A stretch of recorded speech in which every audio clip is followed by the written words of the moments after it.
Assalamualaikum warahmatullahi wabarakatuh. Sugeng rawuh para siswa. Saderengipun derek nepangaken nami Ibu Pravita Daniswari. Ing mriki Ibu lan para siswa badhe sinau bab unggah-ungguh basa. Sinten ingkang sampun ngertos menapa menika unggah-ungguh basa? Nah, nggih leres. Dados unggah-ungguh basa menika menawi ing basa Indonesia menika sami kalian sopan santun. Lajeng pangertosan jangkepipun unggah-ungguh basa menika tata pranataning basa miturut lenggahing tata krama atau dalam bahasa Indonesia itu disebut dengan tata cara berbicara atau berbahasa sesuai dengan tata krama. Dados para siswa, ing basa Jawa menika wonten tingkatan basa. Tingkatanipun menika wonten ingkang saking kasar dumugi basa ingkang paling alus. Nah, janjanipun basa Jawa menika kathah sanget ragamipun, dadi akeh ragame. Nanging amarga para siswa menika tasih isih SMP, dadi awak dhewe bakal sinau sekawan ragam basa mawon, 4 ragam bahasa saja. Kangge jangkepipun, para siswa kedah ningali media pembelajaran bab unggah-ungguh basa ingkang badhe diandharaken sabibaripun menika. Kedah ningali nggih, ampun di skip-skip, mungkin ndak boten paham apa maksude. Wiwit saking ragam basa ingkang nomor setunggal, kita mulai dari ragam bahasa yang nomor 1 inggih menika ragam basa Ngokolugu. Dadi ragam basa Ngokolugu iki paling gampang atau paling mudah karena merupakan bahasa sehari-hari yang kalian pakai. Bahasa ini merupakan bahasa yang paling kasar, namun bukan berarti kasar itu dalam hal omongannya kotor, bukan seperti itu ya. Tapi mengapa disebut kasar? Karena dipakai untuk kalian yang umurnya sebaya atau basa Jawane sepantaran. Contohnya misalnya arep dolan ngejak koncone, terus ngomong Dit, Adit, ayo dolan. Nah, kuwi contoh saka Ngokolugu. Dadi kabeh tembung-tembunge Ngokolugu kuwi ngoko kabeh, ora ana sing dibasake krama. Contoh liyane, omongane ibu neng anake. Nggih, omongane ibu neng anak, ngendikane ibu marang putranipun. Contone, "Le, tulung ibu ditukokke brambang." Nah, ngoten niku contoh kangge ragam basa Ngokolugu. Itu adalah bahasa yang setiap hari kalian gunakan untuk berbicara dengan teman yang sebaya, untuk berbicara untuk ibu ngomong dengan anaknya, kemudian orang dewasa yang sepantaran, seperti itu. Baik anak-anak, sekarang ibu tunjukkan slide tentang basa Ngokolugu.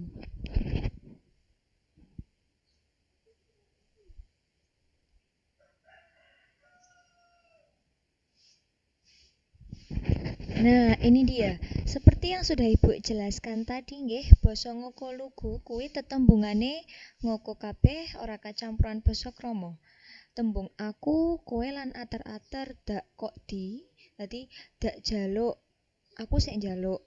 Kok jaluk, kowe sing njaluk. Dijaluk dheweke atau orang ketiga sing njaluk. Terus ada panambang itu akhiran ya. Ini sudah Ibu berikan bahasa Indonesianya, silakan nanti dicermati. Kemudian bahasa Ngokolugu itu digunakan untuk apa? Nah, ini sudah ada ya. Silahkan bagian ini di pause lalu dicatat di buku tulis. Nggih, saklajengipun ing mriki Ibu badhe ngandharaken ragam basa ingkang angka kalih, ngoko alus.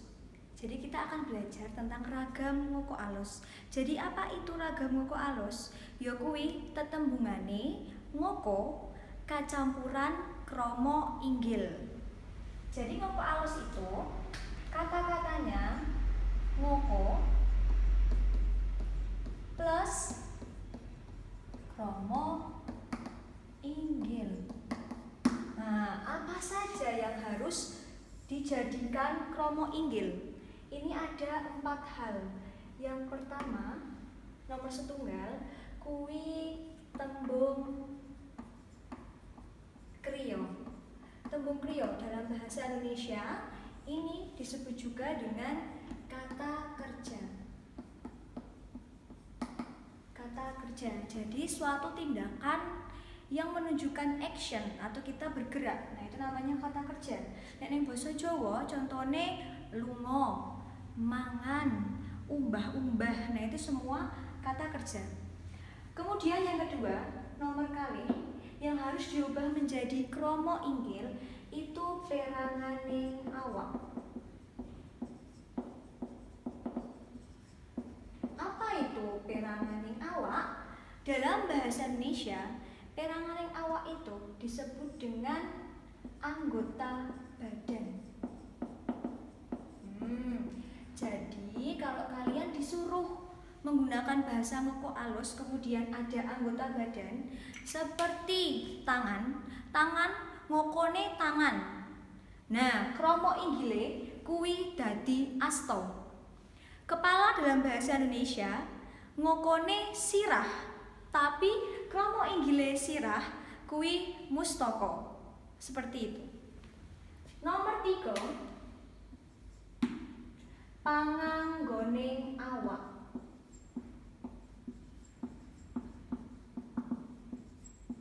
Panganggoning awak dalam bahasa Indonesia itu berarti semua atau barang yang dipakai di badan. Kalau tadi kan anggota badannya ya. Nah, sekarang yang dipakai di badan contohnya adalah misal cincin. Cincin dalam bahasa ngoko, ragam ngoko kuwi ali-ali. Tapi kromo inggilnya nanti diganti menjadi kalpiko. Seperti itu. Lalu yang keempat atau yang terakhir yang harus diubah dari ngoko menjadi kromo inggil yang keempat adalah wong keloro utawa ketelu, atau dalam bahasa Indonesia ini adalah kata ganti orang kedua atau ketiga. Wong keloro utawa wong ketelu. Contoh nih, biasanya kalau menyapa orang kalau ngoko koe. Tapi kalau diganti menjadi kromo inggil menjadi panjenengan. Nggih, sakniki Ibu andharke setunggal mbaka setunggal saking sekawan bab yang harus diubah dari ngoko menjadi kromo. Jadi sudah tadi Ibu jelaskan nggih, dari di ngoko alus ini ada yang harus diubah dari ngoko menjadi kromo inggil. Yang pertama adalah tembung kriya atau kata kerja. Ibu berikan contohnya.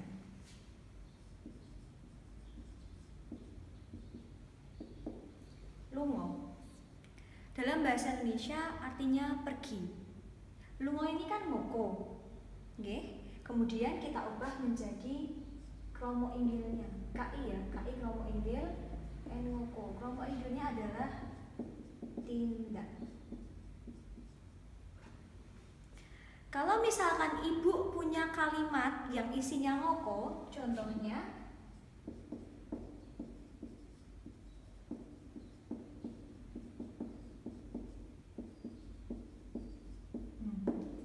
Kang Mas arep lungo. Ini semuanya ngoko. Lalu disuruh mengubah menjadi ngoko alus. Kalau disuruh mengubah, otomatis ada kata yang ngoko, ada kata yang kromo inggil. Nah, Kang Mas arep lungo. Kata kerjanya adalah lungo. Jadi dari 3 kata ini yang kita ubah menjadi kromo inggil hanya lungo, menjadi tindak. Kang Mas tetap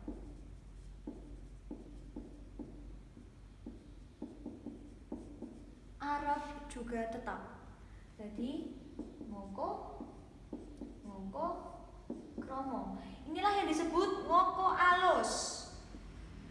N plus KI, kromo inggil.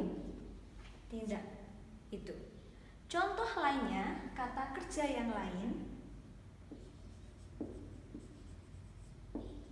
Mangan. Mangan ini ngoko.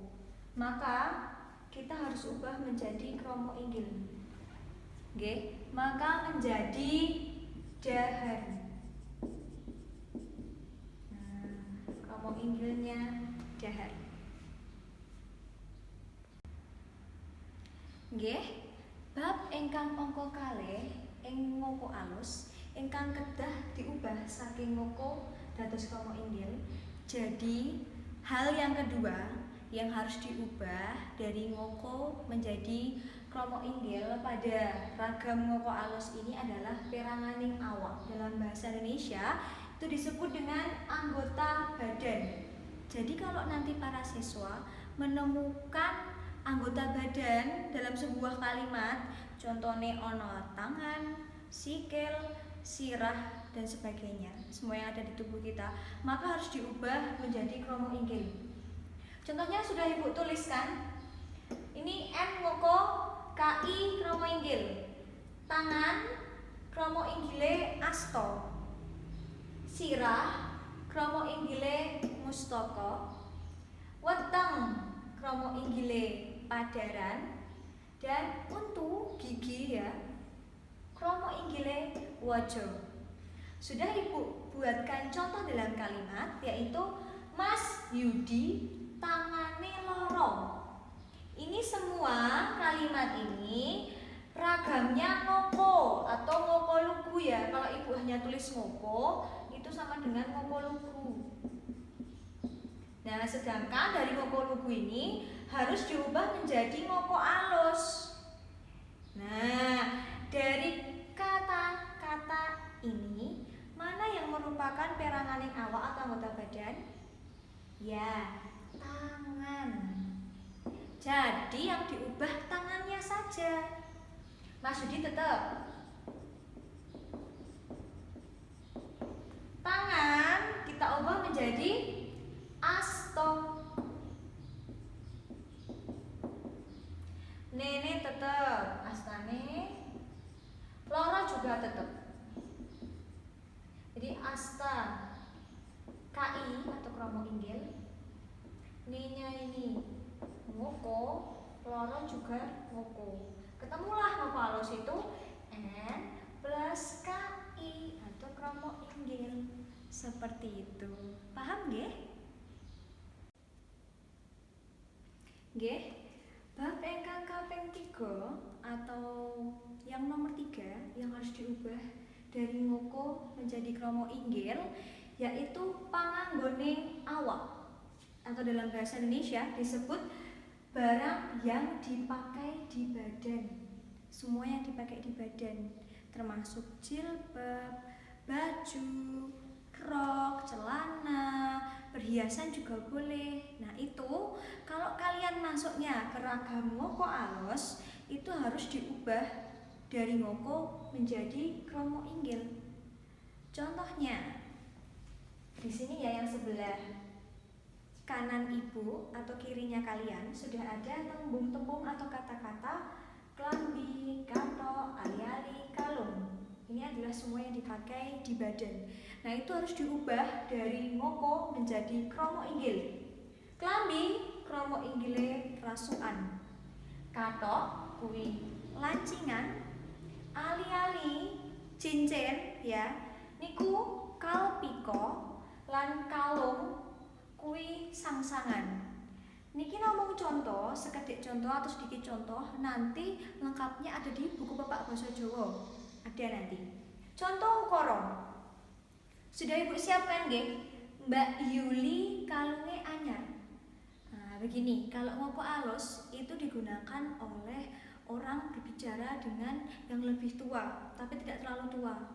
Contohnya para siswa kan masih SMP berbicara dengan tetangganya yang lebih tua. Nah, di sini contohnya adalah Mbak Yuli, lebih tua dari kalian, tapi masih termasuk akrab. Nah, jadi agar terlihat sopan, maka ada sebagian kata yang diubah dari ngoko menjadi kromo. Nah, salah satunya adalah yang dipakai di badan.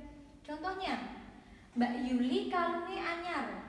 Kalimat ini semua termasuk ngoko lugu. Ya, kalau kita mau ubah menjadi ngoko alus, nah kita cari dalam kalimat ini mana yang termasuk panganggoning awak atau barang yang dipakai. Apa? Kalung. Ya. Mbak Yuli tetap. Nah, kalau kalungnya Mbak Yuli kita ubah menjadi kromo inggil. Kalung itu sang-sangan. Sang-sangan nih anyar. Anyarnya tetep. Ya, berarti Mbak Yulinya tetap. Sang-sangan itu kromo inggil. E-nya ini ngoko. Anyar juga ngoko. Bener kan? Ngoko plus kromo inggil. Jadinya ragam ngoko alus. Begitu nggih anak-anak. Nggih, bab ingkang pungkasan utawa nomor sekawan, bab yang terakhir yang harus kita ubah dari ngoko menjadi kromo inggil yaitu wong keloro utawa ketelu. Dalam bahasa Indonesia, kata ganti orang kedua atau orang ketiga. Biasanya nek para siswa nek ngundang koncone utawa ngundang orang lain itu biasanya kowe. Nah, sebetulnya itu tidak selalu benar. Kalau dengan teman dan teman yang seumuran boleh manggil kowe itu boleh. Tapi kalau misalkan kalian manggil kakak kalian, nah itu sebenarnya tidak sopan nek nyeluk kok kowe. Nah, makanya ada aturan seperti ini. Kata kowe sebagai kata ganti orang kedua atau orang ketiga. Biasanya selain kowe ini juga nama. Tapi kalau nama tetap ya, tidak usah diganti. Yang diganti hanya kowe menjadi panjenengan. Kowe ini ngoko.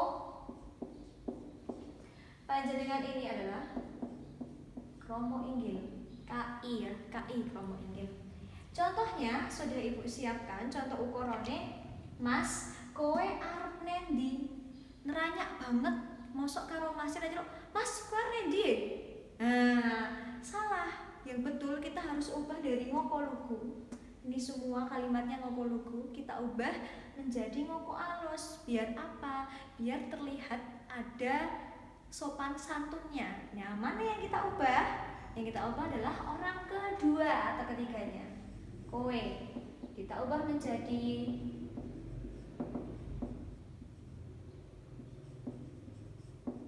panjenengan. Yang lain Bu, diubah tidak? Diubah tidak Bu? Tidak usah. Karena Mas, ini nggak perlu diubah ya. Arab bukan termasuk 4 kriteria, bukan termasuk tembung kriya atau kata kerja, bukan termasuk anggota badan, bukan termasuk yang dipakai di badan, dan bukan yang termasuk orang kedua atau ketiga. Jadi Arab ini tetap. Nendi bukan kata kerja loh ya. Nek lungo itu kata kerja. Tapi kok nendi itu kan hanya tanya kemana. Jadi nggak usah diganti, tetap. Mas juga tetap. Nah, jadinya kalau diubah jadi ngoko alus menjadi Mas panjenengan arep nendi. Nah, ini kromo inggil, sedangkan yang arep nendi ini ngoko. Begitu anak-anak, paham nggih sedaya? Nggih, sampun cekap nggih para siswa andharan bab ngoko alus. Menika Ibu sampun damelke rangkuman saking ragam ngoko alus. Jadi sudah Ibu buatkan rangkuman ngoko alus. Ini ya, ngoko alus itu tetembungane ngoko kacampuran kromo inggil. Jadi kata-katanya ngoko dicampur dengan kromo inggil. Nah, apa saja yang harus dikromo inggilkan? Itu ada 4 hal.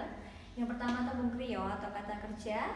Yang kedua keranganing awak atau anggota badan. Panganggoning awak itu semua benda yang dipakai di tubuh kita. Kemudian wong keloro atau ketelu, kata ganti orang kedua atau ketiga. Sudah Ibu siapkan soalnya? Pitakonane kon gantinen ukara ing ngisor iki dadi ngoko alus. Jadi yang pertama Ibu buat soal ini ngoko lugu. Ibu lunga neng pasar numpak motor. Nah, nek diganti ngoko alus dadine kepiye? Kita bahas satu persatu. Ibu, ini adalah subjek. Perlu diganti jadi kromo inggil tidak? Tidak perlu. Tetap ibu. Lungo. Lungo ini apakah termasuk dari keempat ini? Ya, lungo ini termasuk tembung kriya atau kata kerja. Jadi perlu diubah atau tidak? Tentu harus diubah. Berarti lungo menjadi tindak. Lungo menjadi tindak. Kemudian neng. Neng itu termasuk keempat itu atau tidak? Tembung kriya, penanganan awak yang dipakai di badan orang kedua atau orang ketiga. Bukan ya. Jadi neng itu tidak perlu kita ubah. Tetap neng. Pasar tempat. Apakah termasuk kriteria 4 itu? Bukan. Jadi pasar tetap. Nah, numpak. Numpak apakah termasuk keempat kriteria ini? Iya, numpak ini adalah tembung kriya atau kata kerja. Jadi kita harus ubah. Nah, nek numpak itu kan ngoko. Ngoko alusnya itu menjadi kromo inggil, numpak itu menjadi nitih. Motor tetap benda ya. Nah, ngoko lugune ibu lunga neng pasar numpak motor. Diubah menjadi ngoko alus. Ibu tindak neng pasar nitih motor. Ibu tetap tidak menjadi kromo inggil KI neng ngoko pasar ngoko nitihnya KI kromo inggil motornya ngoko. Jadilah rumus N plus KI. Untuk ragam apa? Ngoko alus. Cekap nggih para siswa?